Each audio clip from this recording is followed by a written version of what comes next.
Okay, Mark, you're hot. Testing.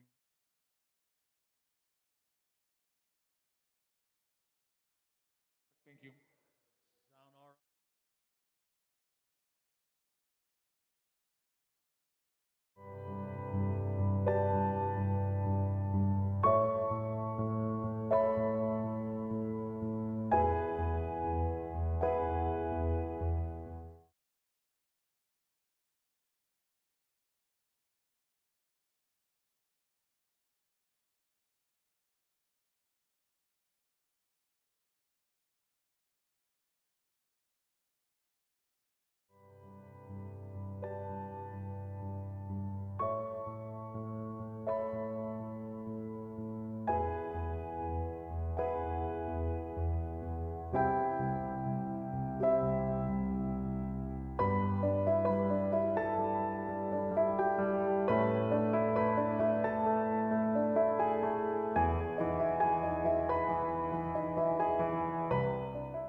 I feel the gentle comfort of the rocking cradle from Jaime's Prelude as we enter into our sanctuary this morning. I invite you to listen to an invocation written by Lisa Ward. A covenant is not a definition of a relationship. You know how we talk about in UU circles that we're people of covenant, that we have a covenant group, that we have a covenant for our class, for our committee, for our board, for our congregation. Well, Lisa Ward says it's not a definition of a relationship, it's a framework for our relating. A covenant leaves room for chance and change. It's evolutionary. It claims, I will abide with you in this common endeavor. Be present as best I can in our becoming. This calls for a level of trust. And I often say that a church moves at the speed of trust. So today's service is going to have some lessons for us and some examples of how we can become more trusting and more trustable. A covenant calls us to a level of trust, of courage, of sacrifice that needs to be nurtured, renewed, and affirmed on a regular basis. I thank you all so much for being with us here for this first day of our week and our Sunday service. Now, Ms. Ward goes on to compare covenant and creed. You know how we often say that we're not a religion of creed. We're a religion of deeds and not creeds, we say. A creed can create a truth that is fairly static. Something does not incorporate new insights and realities. Whereas a covenant is a dance of co-creation, keeping step with one another in the flow of our lives. Covenant can often help us invite relationship, whereas creed can result in us versus them. We know there's plenty of us versus them in our divisive world today, and I'll be addressing that more in the sermon. A creed is often seen as a prescription that can be relied on, and a covenant relies on the treasures we find together in shared truth.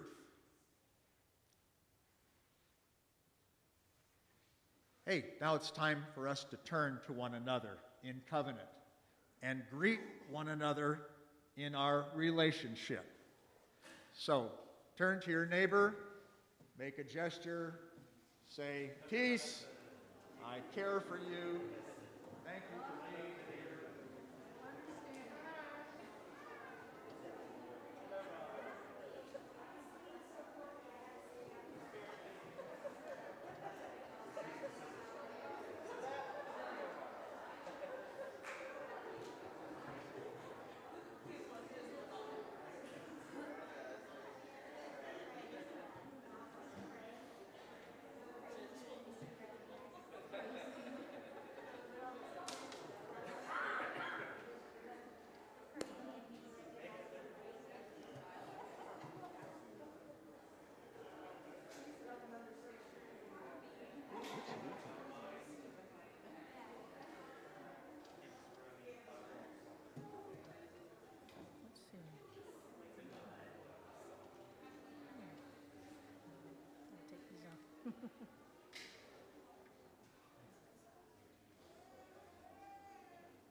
Good morning. Welcome to the First Unitarian Universalist Church of San Antonio. My name is Cheryl Lardy, and I've been a member here for 20 years. I'm currently the co-chair of the Green Sanctuary team. I was first drawn to this church when I started attending Simplicity Circle meetings. I fell in love with the way people think and the way people believe. I've been inspired ever since. Our weekly worship is where we connect, share information and inspiration. To begin, let's acknowledge this geographic place where we are currently located, the home of the Coahuiltecan people, original and indigenous stewards of this land to which we all belong, now called Bexar County and San Antonio, Texas. Let's also recognize that many of the indigenous peoples, even today, have not been recognized by the federal government and yet continue to live as vital contributors of our communities. Indeed, we recognize that we are comprised of a diverse and multicultural community of communities. At our church, we aspire to believe and act in a universal love that binds us in mutual care and affection, especially in our work for justice for all and for our planet. Our faith is all-inclusive, and all means all. If you are new to us or visiting for the first time, we welcome you to fill out a visitor's card. We'd like to get to know you and follow up with you. Wherever you are on your life's journey, we hope you will find your place with us. Please stand as you are willing and able, and turn to hymn number 346, Come Sing a Song with Me.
The flaming chalice unites our members in worship and symbolizes the spirit of our responsibility for the freedom we espouse. We know that we are interconnected and that what we do creates ripples of hope or despair, of affirmation or negation. What we do with and for one another is powerful and beyond our imagining. May we take our journeys in solidarity and seriously. These are also words from Lisa Ward.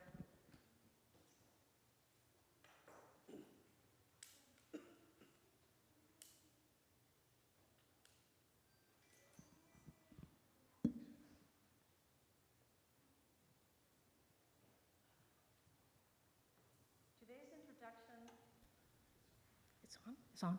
Okay. Today's introduction to our covenant also comes from Lisa Ward. A covenant provides a framework for our discovery of truth, which is something no one can fully see, yet something with which each and every person can come to know in glimpses, in another story, in our epiphanies. Truth is ever-changing in our seeking to understand it because of our limited perspectives. Yet we grow into a deeper sense of the meaning of all things when we take our journey seriously in our covenantal relationship with full heart and mind. Let's recite our covenant together as found in our hymnal at number 473. It's a humanist covenant written by James V. Blake.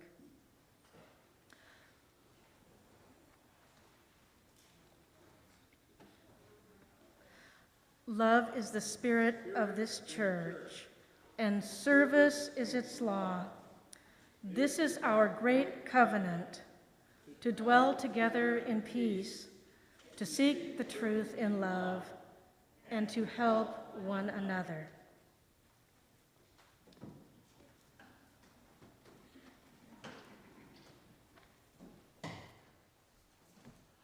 I walk softly in the wilderness and listen. There it is. There's the roaring and the silence. The waterfall, the placid creek, and in my solitude, the silence speaks. I walk slowly in the wilderness and listen. There it is. There's the chatter and the silence, the rushing wind, the bittersweet, and in my solitude, the silence speaks. As I stop and ponder what my eyes behold, the roaring in my mind is all but gone. An aspen branch of rich new green, a silver fern, March marigold. A thousand silent voices, a thousand silent voices. A thousand silent voices greet the dawn. I walk humbly in the wilderness and listen. There it is. There's the sum of all creation. My heart is full, my mind is still, and in my solitude, the silence speaks.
Oh, my goddess. The silence does speak, and our choir sings so beautifully. Thank you so much, choir. Thank you so much, Jaime. It's time for our candles of joys and sorrows.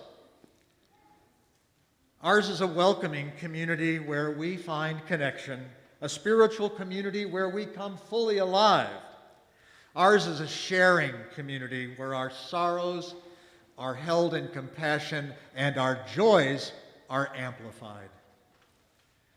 At this time of such complexity in our world, may we especially listen more deeply and grow more involved and connected to each other.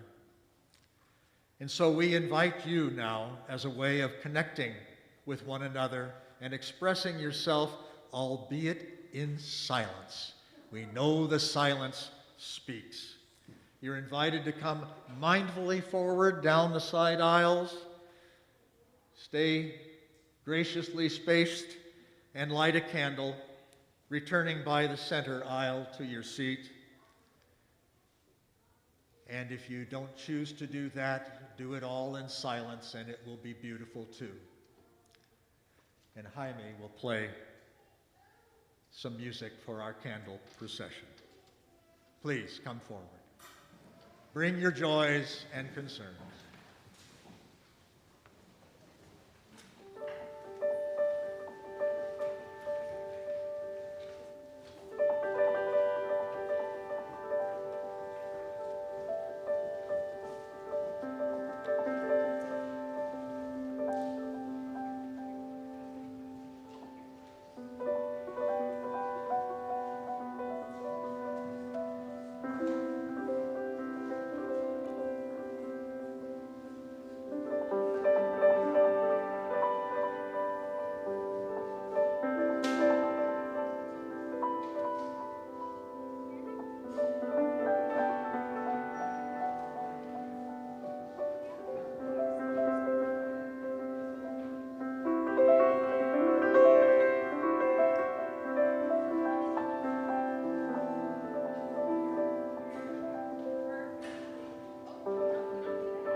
You have other joys and sorrows to add from the book that is kept in our foyer that some of you signed on to today. We're sending sorrow for Dr. Ed Garrison, a former board president of our congregation, who is sick and just discovered that his son passed away unexpectedly. Let's keep him in our hearts. Joyful to have participated in the Women's March yesterday with my first UU church family. How many participated? Yes. Thank you so much for your joy. More sadness and sending of healing energy to the Reverend Chuck Freeman, who has been ill for months. Let's keep him in our hearts. And also for the 700,000 who have died from COVID in our country. Take a deep cleansing breath and join with me in a prayerful reflection. For all our joys and sorrows and concerns, may we feel empathy and compassion. And may the caring of our community and the actions that we do that reflect it offer a space of deep kindness, justice, and love. Amen.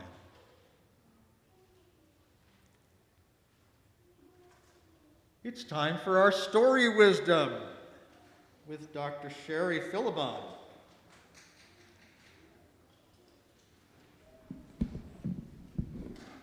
Good morning. I'm going to get up here.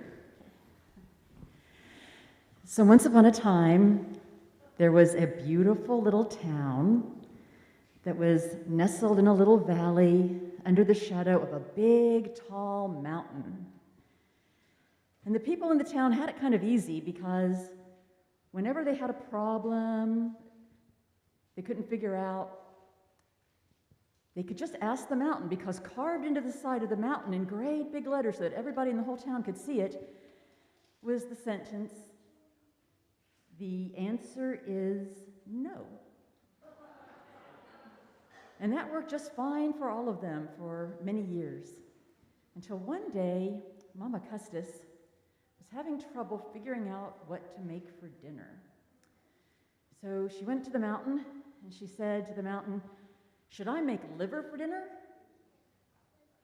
And the mountain said, "The answer is no." And Ma Custis said, good, because my family doesn't like liver very much. "So should I make spaghetti?" The answer is no. "Should I make steak?" The answer is no. "Should I make enchiladas?" The answer is no. "Should I make pad thai?" The answer is no. "Should I make linguine?" The answer is no. And Ma Custis kept asking those questions all through dinner time. So they ended up not even having dinner. And in the morning, she went back to the mountain and asked again, "Should I have steak for dinner?" The answer is, "Should I have steak?" The answer is no. And for another day, she kept asking the mountain, and every time the mountain said, the answer is no. So she finally gave up in frustration and went home and made liver for dinner, because that was what she had first thought of. So she was really irritated about this situation, so she called a town meeting the next day, and everybody showed up because they love town meetings, and she said, "This is starting to be a problem for me. This answer is not working for me. Why can't this mountain say yes sometimes?" Well, the townspeople had never thought of that before, but they discussed it very thoroughly, and then they decided, sure, we can have the mountain say yes. So there was a stone carver in the town named Mason, and he said, "Well, I guess I could go and I could chisel the mountain so that it says the answer is yes, and everybody said, yeah, okay, go ahead and do it. So it took him kind of a while. He had to start out early in the morning for a couple of weeks, and he worked all day long on the mountain until after a couple of weeks of working morning till night every single day, the mountain had a new answer, and everybody came out to look at the unveiling of the beautiful new answer.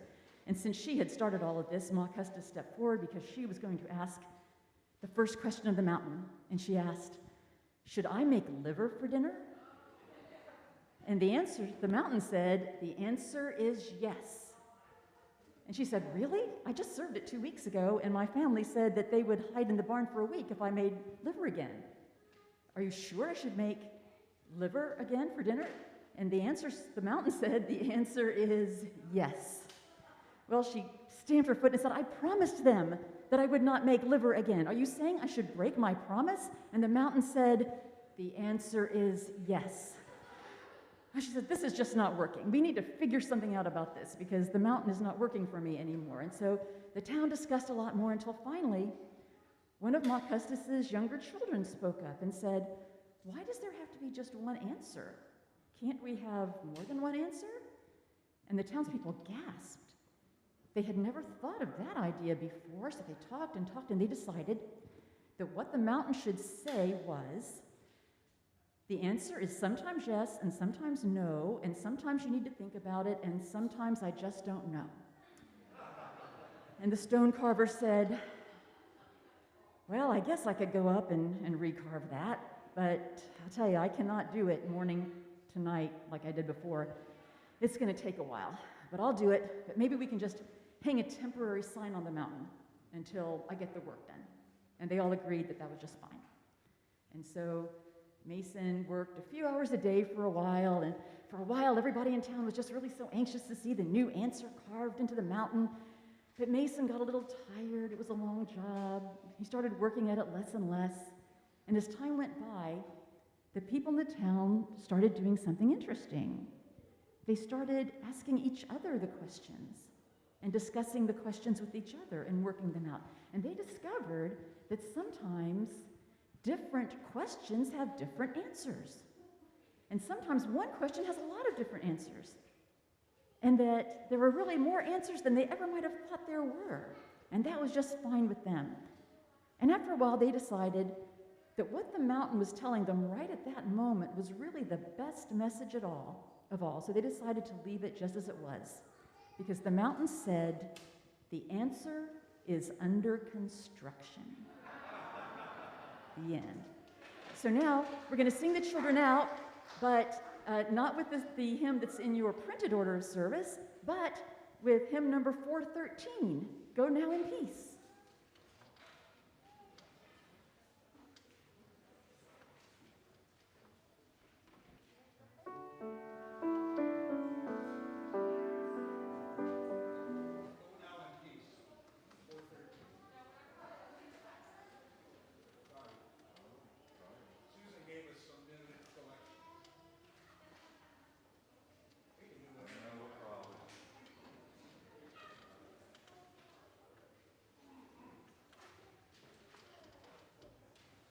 All right, let's sing our children out. It's "Go now in peace, go now in peace. May the love of God surround you everywhere, everywhere you may go. Go now in peace, go now in peace. May the love of God surround you everywhere, everywhere you may go.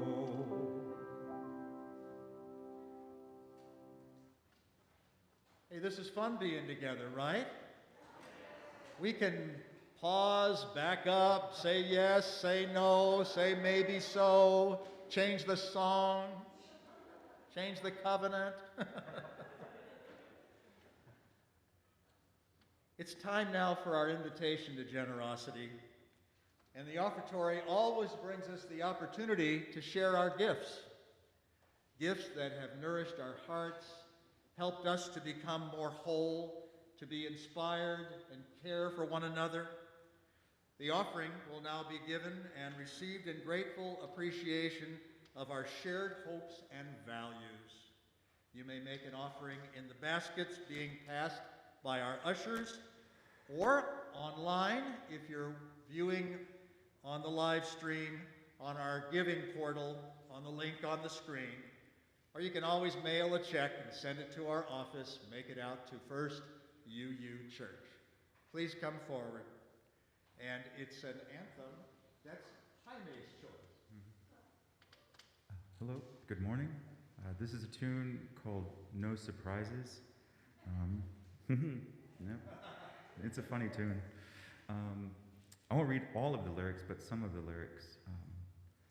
I think it is a positive song ultimately. A heart that's full up like a landfill, a job that slowly kills you, bruises that won't heal. I'll take a quiet life with no alarms and no surprises. Such a pretty house and such a pretty garden with no alarms and no surprises.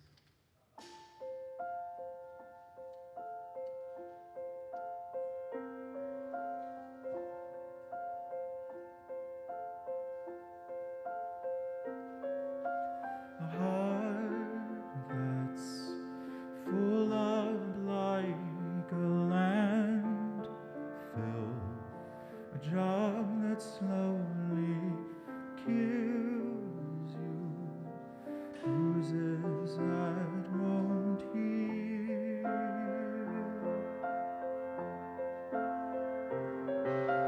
You look so tired and happy. Bring down the government. They don't speak for us.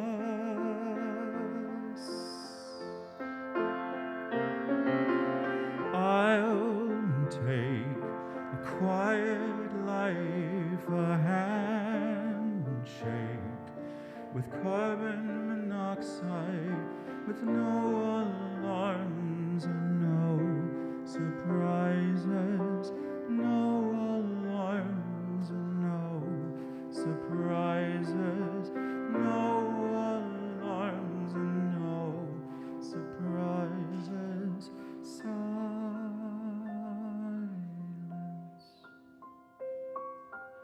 silence.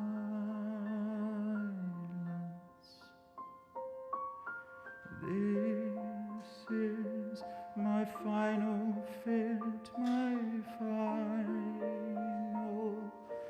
bellyache with no alarms, no surprises, no alarms, no surprises, please.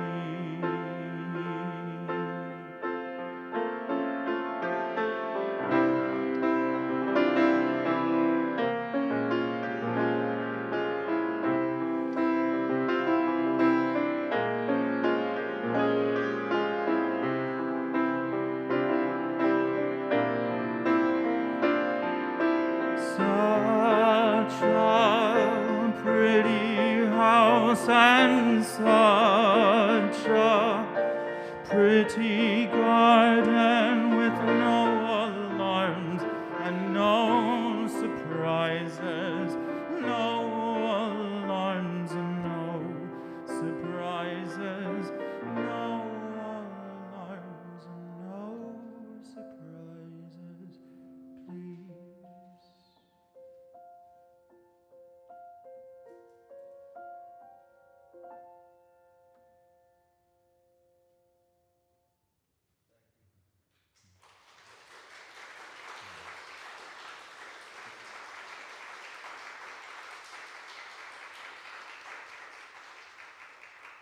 Straight from the heart. Please come forward.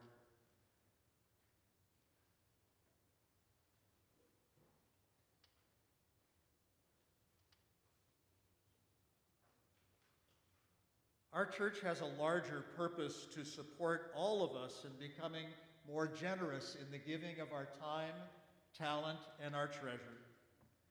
As an autonomous and self-supporting congregation, we rely on ourselves to realize our goals and purposes. May we succeed in fulfilling these, especially in our service to one another and our wider community of humanity, and to non-humans too, which is all made possible by our offering today. Thank you so much. Amen.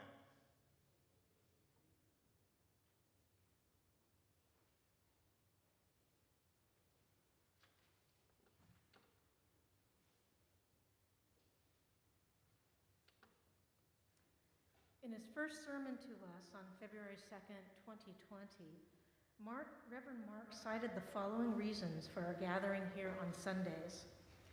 He began by quoting the fourth and fifth of our 7 principles.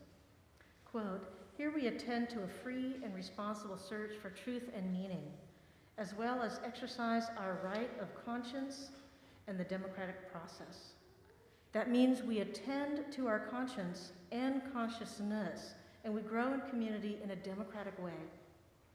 Quoting from Bill Bush's book on our congregation's history entitled Beloved Community, the words of the Reverend Lon Ray Call to this church in a 1945 sermon, quote, "We want to establish a church based on the principle of the free mind, a society of free minds associated together in a free church working for a free world. That is our honorable reaction to the harshness of the noises of our contemporary world," end quote. Reverend Mark continues, "This doesn't mean necessarily that we can believe whatever we want. And this doesn't mean certainly that we should dwell on our conflicting truths and values. While our conflicts may be necessary and even interesting, at least to those of us engaged in a particular conflict, too much individual focus can bring too much dissension to the point of paralysis, instead of partnership. We must find and uplift our common values so we can speak a common language, even speak with one voice when the circumstances require it. Learning to speak effectively with one voice is a discipline that is part of the transformation that comes from a collective worship experience and a democratic process. In a productive church community, we are constantly becoming a free church working for a free world. That is our honorable reaction to the harshness of the noises of the contemporary world. This honorable reaction is just as necessary and meaningful in 2020 and now 2021 as it was in 1945.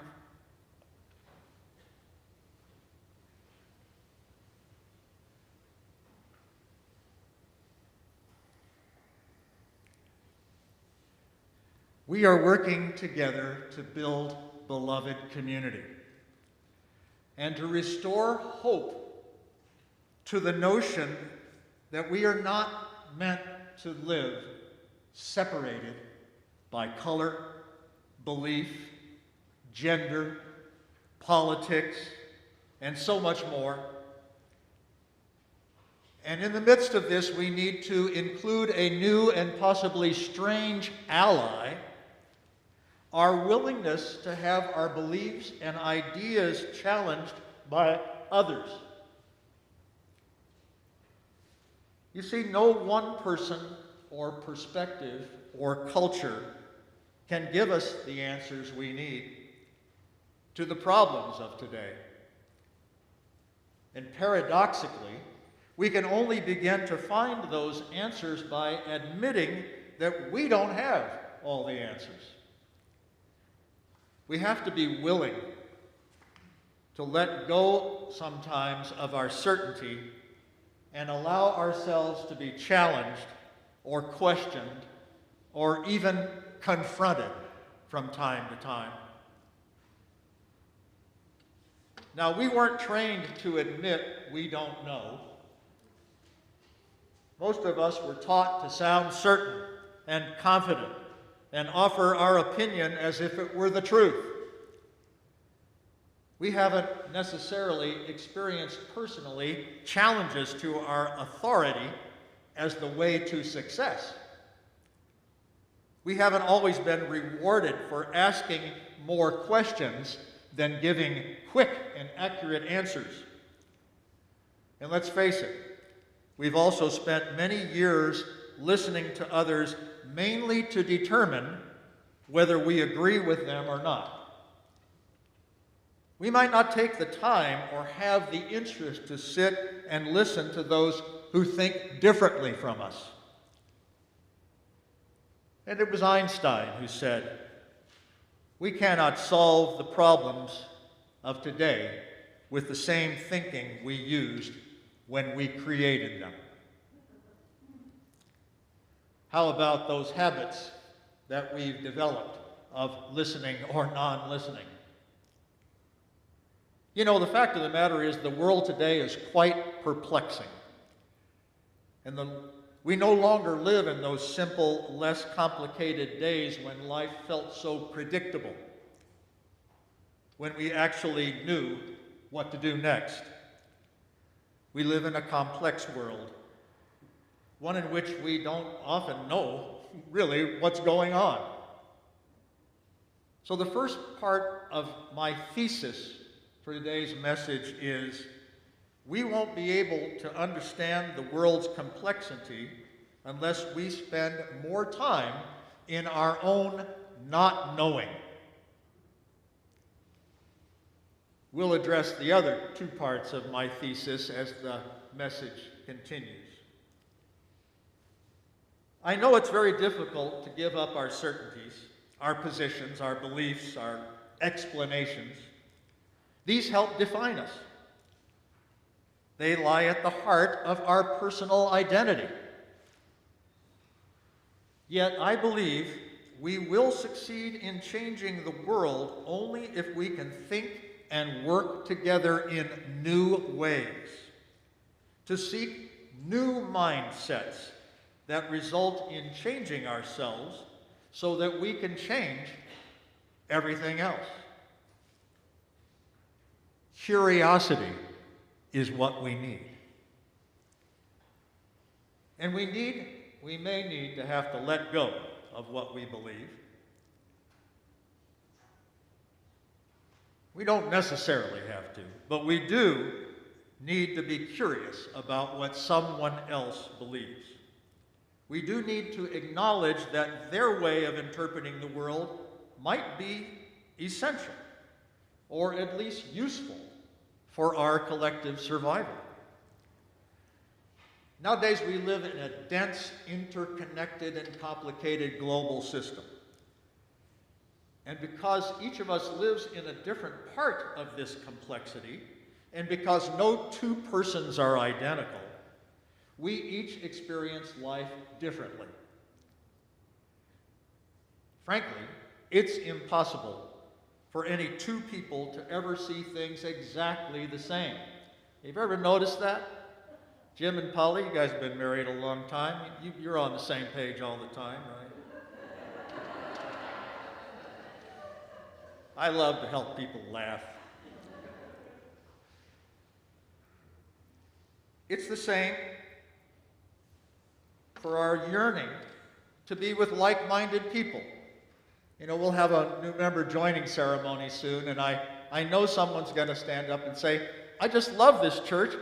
I'm with like-minded people." And I go, yeah. But even here, we're different, right? So you can test this out for yourself. Take any event that you shared with others, a story, a joke, a movie, a major problem, and ask others to describe their interpretation of that event. I think you'll be amazed at how many different explanations you'll hear from different people, right?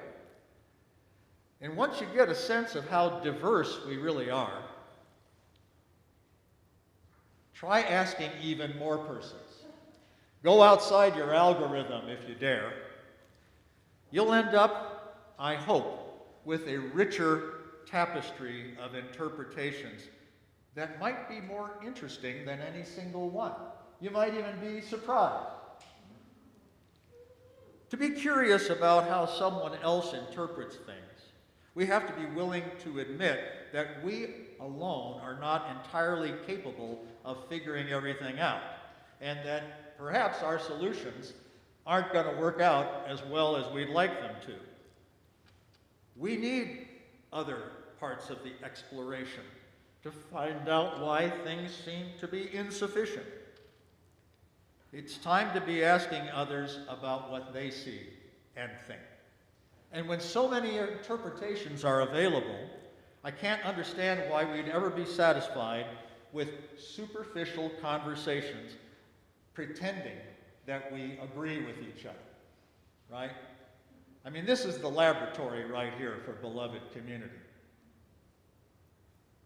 Now, there are many ways to sit and listen for the differences. Lately, I've been listening particularly for what surprises me and for what disturbs me. Try Fox News. Being in relationship with my wife, Carolyn, offers me a regular opportunity to sit and listen to things that sometimes surprise me and sometimes disturb me. And I find that if I'll just sit and listen, I'll learn. And if I talk, I won't. So generally, I've got to listen more. And that's probably a good formula for all of us. It isn't as easy as it sounds. I'm more accustomed, as I'm sure many of us are, to kind of nod and prepare my statement that I'm going to say in rebuttal to what they're saying.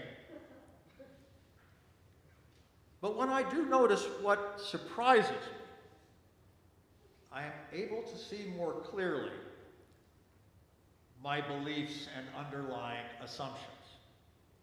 Noticing what surprises me and sometimes disturbs me has been a very good way for me to see my invisible beliefs, the ones I've become so accustomed to, habituated to.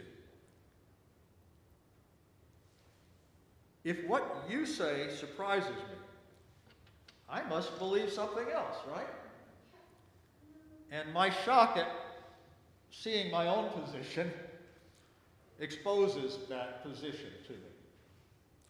Now, when I hear myself saying, "How could anyone believe something like that?" a light comes on to me to reveal my own beliefs. And these moments are great gifts. I can begin to see my beliefs and assumptions, and I can decide whether I still value them enough or if I ought to question them, right? Have you ever noticed that the most talented and successful and interesting people are not necessarily the smartest? They may, however, be the most persistent and curious. And those are pretty good qualities to have. Persistence and curiosity. They may be simply interested in life itself and open to growing. So I hope we'll all begin to observe more in our conversations a little different way of listening as a result of today's gathering. Listen as best you can, especially with things that are different, for what surprises you. And see if this can help us learn something new and transform. Whether we might develop a better relationship with the person we're listening to. Try it with several people. Sometimes I find myself laughing out loud at the many unique ways there are to be human when I actually listen to them right here at First UU. So we have the opportunity many times a day to be the one who listens to others, to be curious rather than so certain. But the greatest benefit of all is that listening moves us closer. It connects us. And when we listen with less judgment, we always develop a better relationship with each other. So the second part of my thesis today is, it's not our differences that divide us. It's our judgments about each other that do. And curiosity and good listening bring us back together. I'm getting close to the end. I got one more thesis. So sometimes we hesitate to listen for differences because we don't want to change, right? Change is challenging and it's difficult. We're comfortable with our lives and our beliefs. And if we listen to anyone who raises questions about them, we might have to be engaged about the process of transformation. But if we don't listen and things stay as they are, it might be easier. We won't have to expend as much energy. But most of us see things in our lives or in the world that we would like to be different. And if that's true, we have to listen more and not less. We have to be willing to move into a less comfortable and familiar place of uncertainty. We can't be very creative if we refuse to stick our necks out enough that we can make mistakes, or that we might appear to be a little bit confused and lost. You know, sometimes that's the best way to be found and to find yourself. Change often results from confusion. Cherished interpretations must dissolve to make room for the new. And of course, it's scary to give up what we know, but the abyss of uncertainty is where newness lives. Great ideas and inventions miraculously appear in the space of not knowing. And if we can move through the fear and enter into that abyss, we might be rewarded greatly. We might rediscover how creative we really are. So as the world grows more strange and puzzling and difficult, I don't believe most of us want to keep struggling through it alone. I know all of us need relief from our narrow perspectives, and we need to realize how to better understand what's going on. So I want to invite myself to sit down with you when you're ready and talk about any frightening or hopeful things that we observe, and to listen to one another about these things. I need your new ideas and solutions for the problems that you care about and for the ones that I care about. I need to talk with you and to listen to you to discover those. And I need to learn to value your perspective, and I want you to value mine.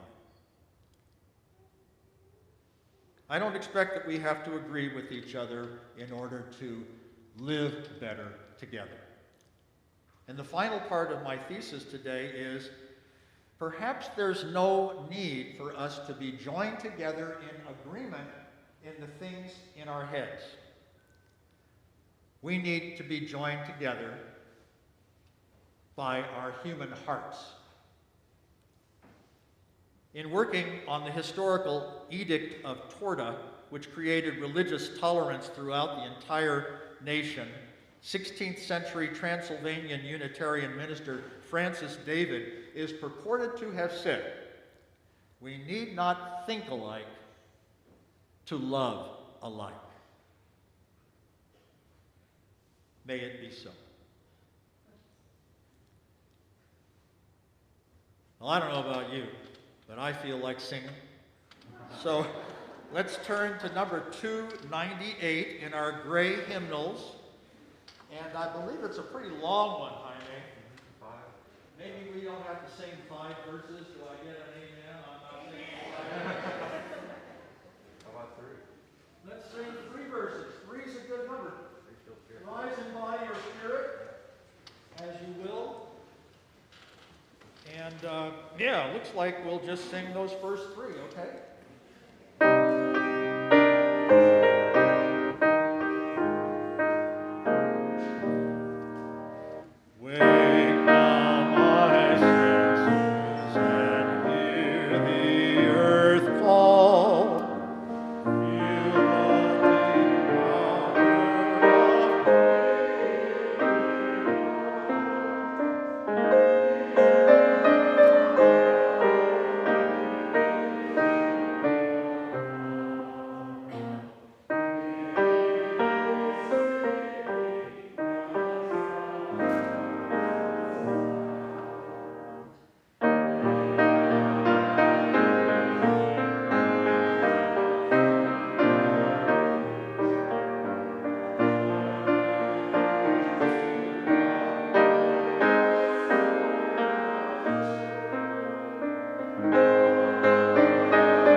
favor standing? The challenge within our covenantal relationships is the acceptance and celebration of life with all its struggles, pain, ironies, and joys. And the sacrifice within the covenant is the letting go of dogma, of assumptions, of control, and the giving over to a greater wisdom, which comes to us in the company of others, which comes to us in bits and pieces. Look for those bits and pieces in the wisdom of our conversations. We extinguish our chalice. Let us go from here in peace, loving, caring, thriving, sharing, until we meet again. Amen.